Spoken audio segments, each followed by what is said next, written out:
not just the face of David of Coolwater, you're the face of Fast and Furious. It's like maybe you should ask me if I want to do it first, you know? I know that there are rumors of an 8th and a 9th. Is that when are we going to see that? I'm like one at a time right now. Okay. I'm like one at a time. But so. can we get an 8th? Are we going to get an 8th? Is that like a fact?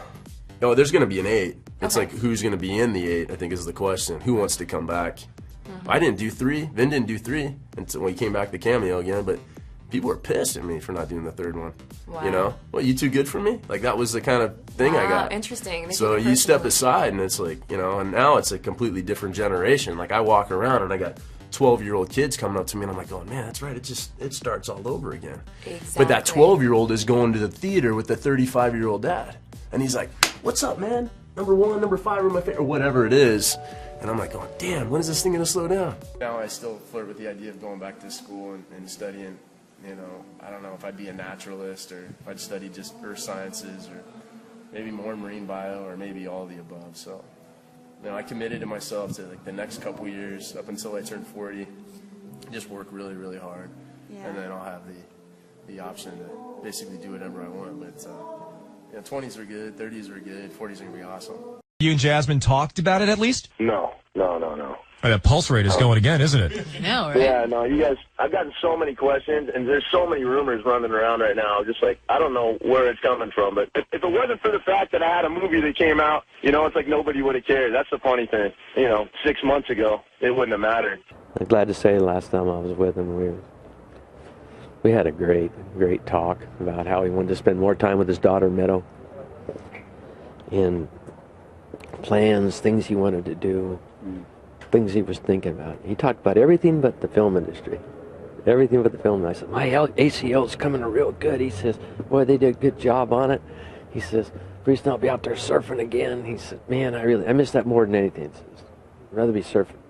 Cars, one thing, but I don't want to get on that surfboard and get out there. A way to throw it back to the heart and where we came from, in terms of, like, I like LA. I mean, that's my hometown.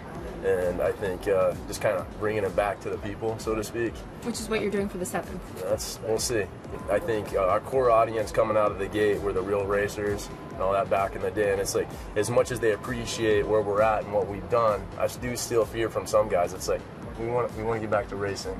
We want to see more racing again. You know, it's like, we love this, but I feel like that's a component, that's a piece that we always need to have. It's like, because that's the pulse. Have you thought about like how you want your character to end up? I mean, do you want Brian to die, or do you want him to walk away happy? I mean, what have you thought Well, about? if Brian goes out, he's going out in a blaze. That's what I'm thinking. Like, sure. a big, giant, massive death scene at the end. Huge.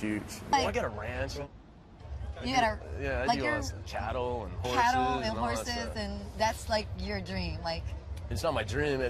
The dream is to have it all. Who says you can't have your cake and eat it too? No, who says live that? this life, that life, this life. You know. So, like, you would only you live one time. I put want to your- get it all in. Yeah, I've been playing this game for a while, 1 foot in and 1 foot out.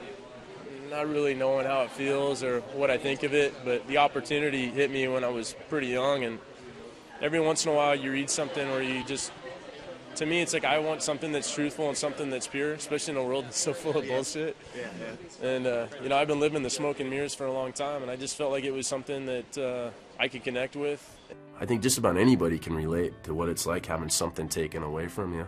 Paul Walker is sitting across from Terry, uttering words that now take on an entirely different, heart-wrenching meaning. Everybody's been there at one time or another, 1 degree or another. But it's like, we get hit hard, we get back up again. I did everything just short of completely sabotaging it, because I was like, I'm not an actor. I don't know, I was going to be a marine biologist or like a professional guide or, you know, do something like that. I wasn't going to Hollywood. What? It's when you stay flat back, you get into it and you buy into the, you know, the disparity of it all. That's when you're screwed. You get up and you keep going, you're going to find purpose again. You're going to find a sense of self again. You're going to figure out what's up and what's going on and what it's really all about.